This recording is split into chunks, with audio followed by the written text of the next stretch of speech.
Eu sou Arthur Andrade, sou professor do pré-vestibular solidário da UFCG e de História do Brasil, mais especificamente, e vou agora passar para vocês um pouquinho da aula referente à história do Marquês de Pombal, tá certo? Uma importante figura da história do Brasil, do período colonial, tá certo? E que vamos aqui desenvolver as principais trajetórias dele ao longo da história do Brasil e dos 27 anos que ele ficou como representante do governo de Portugal e do Brasil ao mesmo tempo, tá certo? Então, antes de mais nada, é importante você entender o período da história que a gente está falando. Então, os alunos de ensino médio, principalmente, têm alguma dificuldade de separar a história do Brasil entre história colonial, história imperial e história do Brasil republicano. Então, antes de mais nada, não se confundam nesse sentido.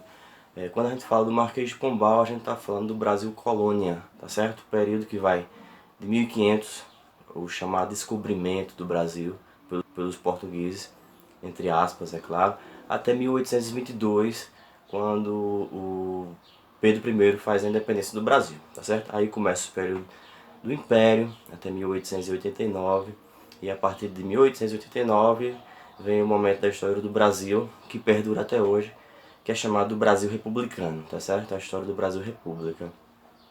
Então, sabido isto, que a gente está falando do período da colônia, 1500, 1822, vamos agora delimitar o período do Marquês de Pombal, tá certo? Que vai de 1750 até 1777, portanto 27 anos, tá certo?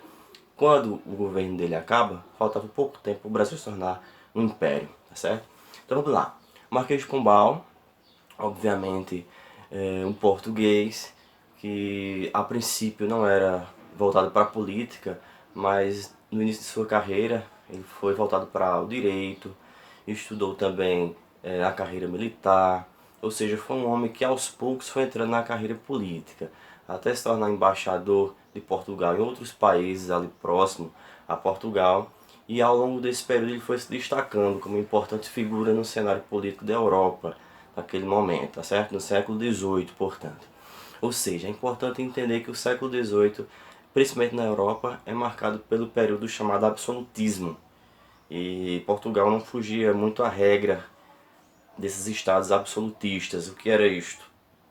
Eram estados em que o poder absoluto dos reis era disseminado com uma forma de governo mais apropriada, tá certo? Então os poderes absolutos eram estados fortes, autoritários, centralizados na figura do rei. O maior exemplo disso foi a França, tá certo?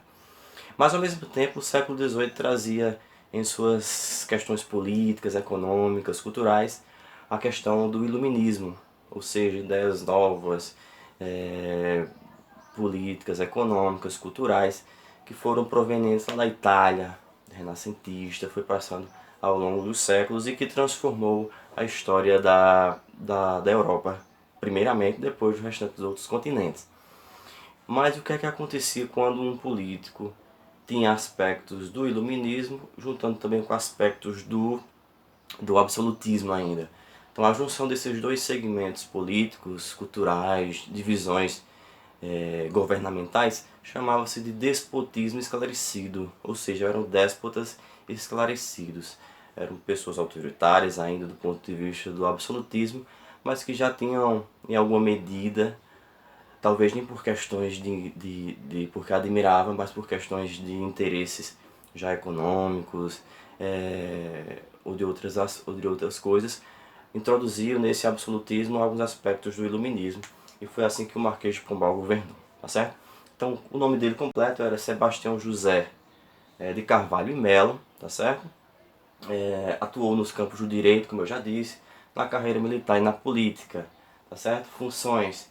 Exercendo funções de diplomata e de primeiro-ministro de Portugal durante os 27 anos, 1750 1777, tá certo? Então esses três aspectos que vão diferenciar o Marquês de Pombal de outros governantes. A questão do poder político, da sua administração, o seu caráter administrador e também as suas reformas da educação do Brasil, que foram bem exponenciais. Certo? Então, como é que o Marquês de Pombal entra na política de Portugal? Ele foi convidado pelo rei Dom José I, filho de Dom João V, tá certo? Que começou a governar Portugal e que logo viu nesse embaixador, o Marquês, que teve outros títulos, né? O Marquês é somente um dos muitos títulos que ele obteve, né? Foi um personagem político importantíssimo lá em Portugal, que é o Marquês de Pombal. Inclusive na área central de Lisboa tem uma grande homenagem a ele nas ruas principais de Lisboa, com uma grande estátua em homenagem ao Marquês de Pombal, certo? Uma das principais características dele foi quando ele se destacou quando Lisboa teve um incêndio de dimensões catastróficas em 1755, que acabou com Lisboa, destruiu a cidade inteira. Então ele se encarregou, tomou a frente daquela reconstrução de Lisboa e ele conseguiu reconstruir a cidade. E isso deu a ele, foi conseguindo mais títulos dentro do governo de Portugal e maior prestígio junto ao rei Dom José, melhor dizendo, Dom José I, tá certo? Então, o Marquês de Pombal, que se assemelhava ao despotismo esclarecido, ele se tornou uma figura proeminente em Portugal, já nos anos anteriores ao seu governo, mas principalmente pós incêndio e destruição de Lisboa e da reconstrução que ele conseguiu fazer por lá, certo? Então, as famosas reformas com que o Marquês fez, a gente não pode perder de vista que essas reformas não tinham um caráter econômico não, porque tinham uma visão, a gente tem que entender o cenário europeu da época, tá certo? Do ponto de vista mais totalitário, totalizante, a gente tem que entender as diversas facetas. Por exemplo, a gente está falando do século XVIII, em que o capitalismo está se transformando, está se iniciando com mais profundidade em alguns países da Europa, principalmente na Inglaterra, certo? Então Portugal, que é um país pequenininho, que tinha muitas colônias, é verdade, mas não estava aos pés de países como a Inglaterra, do ponto de vista de acumulação de capital, do ponto de vista do avanço das produções materiais, podemos dizer assim. Então ele criou algumas reformas que faziam com que Portugal adquirisse recursos, dinheiro, verbas, para tentar se adequar à lógica internacional e principalmente à lógica do capitalismo que estava acontecendo naquela época e que então as reformas feitas pelo Marquês de Pombal para conseguir deixar Portugal mais próximo da Inglaterra foram criação de impostos que ele conseguiria arrecadar para Portugal, fazendo assim dele um país mais competitivo do ponto de vista da economia mundial. Tá certo? Ele já começou a expulsar os portugueses, expulsar os jesuítas, melhor dizendo, a partir dessa época. Ele faria isso no Brasil anos depois, mas ele já começou lá em Portugal antes ainda de ter feito aqui no Brasil, tá certo? Então essas questões econômicas, não percamos de vista, era único e exclusivamente para fazer Portugal se adequar ao regime econômico e político cada vez mais emergente, que era o capitalismo, e que estava deixando Portugal atrás de países como a Inglaterra e até como a Bélgica, país próximo a Portugal, tá certo? Então reformas políticas no Brasil, que talvez mais nos interessam, são a criação de duas companhias de comércio, no Pará e aqui na nossa Paraíba, junto com Pernambuco, que faziam com que algodão, outros materiais, que agora eu esqueço quais eram, se revertessem impostos lá para Portugal, tá certo? O interesse principal sempre era voltado para metrópole, não para colônia, era para metrópole Portugal, tá certo? Extinguir as capitanias hereditárias. Vocês sabem que desde o século XVI o Brasil era dividido em capitanias. No próximo slide ele vai estar mostrando a divisão por capitanias, certo? Que era uma divisão em que pessoas particulares governavam certa região e que fazia com que a divisão do Brasil fosse mais fragmentada. Contudo, o Marquês achou melhor deixar uma divisão política pública mesmo, e não mais particular como era com as capitanias. Então ele dividiu elas, ou seja, aqueles 3 pontos que eu disse no início, né? As reformas pombalinas foram do ponto de vista administrativo, do ponto de vista político, do ponto de vista educacional, tá certo? Uma outra questão importante foi ele tirou a capital do Brasil de Salvador, que era desde 1549, e levou para o Rio de Janeiro em 1763, mostrando como o Brasil estava modificando a sua dimensão econômica e política, saindo do Nordeste, que era a principal região econômica e política do Brasil no início da colônia, passando a ser agora o Rio de Janeiro, inclusive agora como capital da República, certo? E ela só deixaria de ser em 1960, quando a capital do Brasil seria Brasília, agora já no período republicano com Juscelino Kubitschek, certo? Então, uma das questões que repercutiram no Brasil foi inclusive a Inconfidência Mineira. Podem reparar que em 1789, que foi quando a Confidência Mineira aconteceu, ou seja, paralela à Revolução Francesa, uma das questões que eles brigavam eram pelos impostos, que eles brigavam muito. Era a derrama, o quinto, ou seja, vários impostos que eram remetidos lá para Portugal. Ou seja, os inconfidentes, o exemplo maior, Tiradentes, lutaram, foram às ruas brigar por questões que estavam insatisfeitos com essas medidas, com esses impostos cobrados pelo governo português e que levava lá para Portugal, tá certo? Aqui a gente tem uma análisezinha um pouquinho das capitanias, tá certo? E atentar para principalmente a questão econômica do Marquês de Pombal, que era o que? Acumular capital necessário para possibilitar a passagem de Portugal da etapa mercantil para uma etapa já industrial.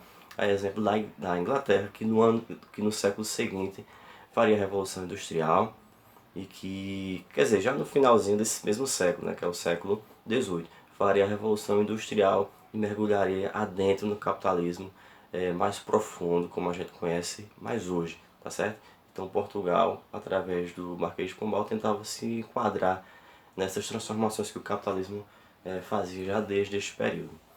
No Brasil, do ponto de vista da educação, mais propriamente dita, o Marquês de Pombal modificou algumas coisas. Por quê? Porque ele expulsou os jesuítas e a gente sabe que a educação no Brasil, desde a chegada dos portugueses, ela foi feita pelos jesuítas, tá certo? Uma educação religiosa, em que eles educavam indígenas, educavam outros tipos de camadas sociais, mas principalmente indígenas, em estilos de aldeia, de aldeamento, e isso se propagou durante muito tempo aqui no Brasil. Só que lembram-se que o Marquês de Pombal ele era um déspota esclarecido, ou seja, tinha ideias iluministas também. Ou seja, e o ideal iluminista dizia que a educação tinha que ser laica, ou seja, não aproximar a igreja e a educação não, a igreja e Estado não. Então a educação teria que ser agora independente, seria o Estado que teria que proporcionar essa educação. E assim ele fez, expulsou os jesuítas, mas não só por essa questão econômica, por essa questão educacional, mas por outras questões, inclusive econômicas, tá certo?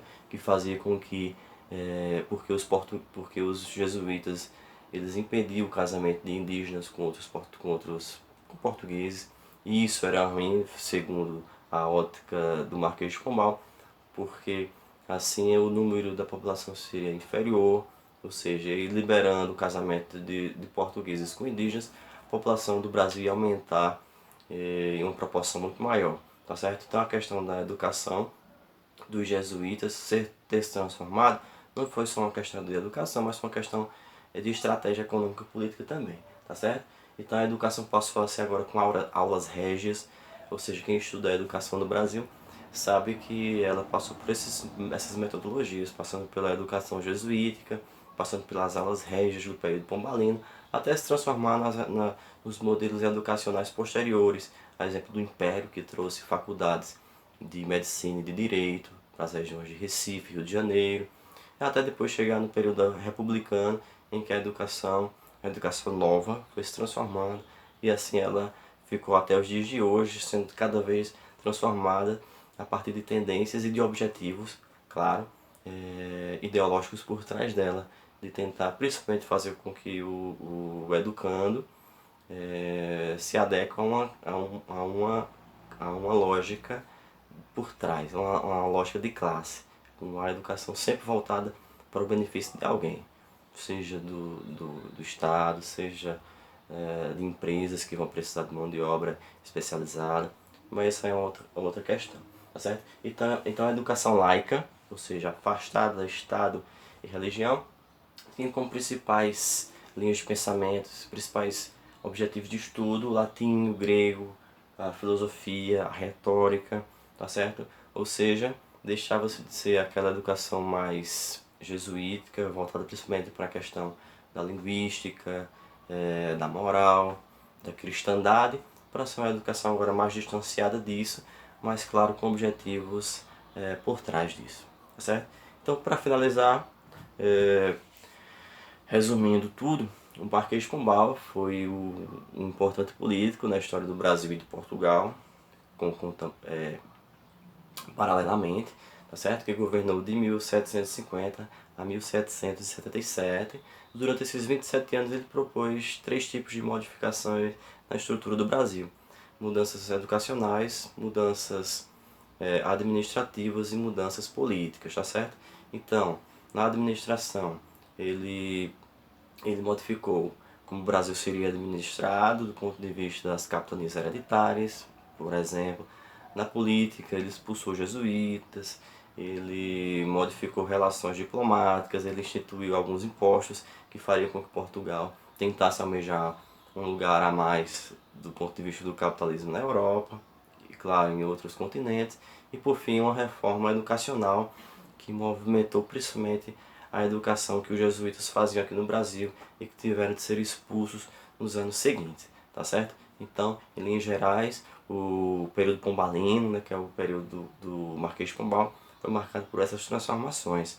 O Marquês de Pombal é muito lembrado em Portugal por ter tentado fazer essas modificações que beneficiavam Portugal, e também não podemos esquecer da reconstrução de Lisboa após o famoso incêndio que acabou destruindo a cidade de Lisboa, tá certo? Então um abraço para vocês e obrigado.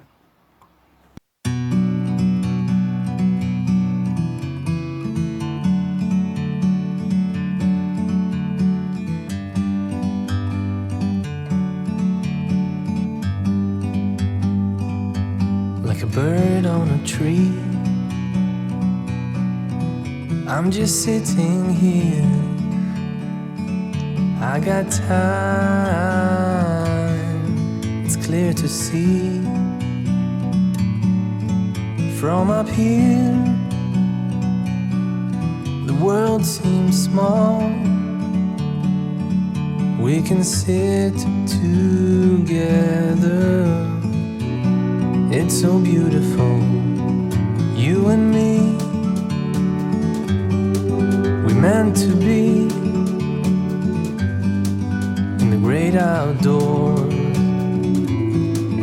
forever free.